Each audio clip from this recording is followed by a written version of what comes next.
Okay, so the last example will be solving factoring.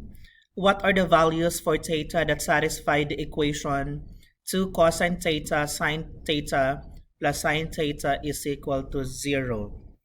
So I have here 2 cosine theta sine theta plus sine theta, which is equal to 0. This one is sine theta, and then this is also sine theta, so I can factor that by sine theta. So 2 cosine theta sine theta divided by sine theta, that will give me 2 cosine theta, plus sine theta divided by sine theta, that is 1, equals 0. Then I can break this one into sine theta is equal to 0.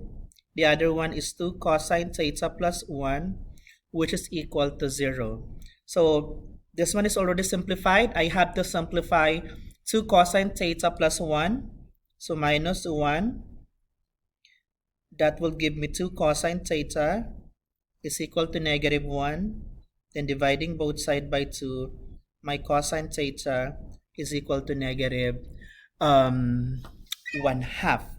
So I have sine theta, which is 0, cosine theta, which is negative 1/2.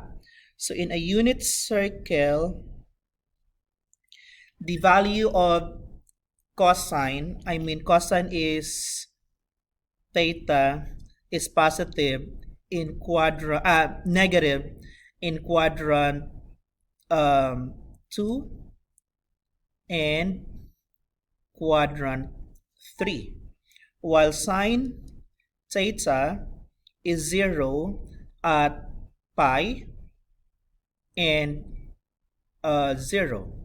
So this is negative 1, 0. This is 1, 0. The cosine, which is negative 1/2, is somewhere here. That's negative 1/2 square root of 3 over 2. And this is negative 1/2 square root of 3 over 2. Now this coordinate is 2 pi over 3. This is now the 2 pi over 3, whereas this one, it's 4 pi over 3. In other words, the theta is 0 for sine, pi for sine, and then 2 pi over 3 for cosine theta negative 1/2, which is in quadrant 2, or 4 pi over 3, which is cosine theta, which is negative 1/2 in quadrant 3. So these are the solutions.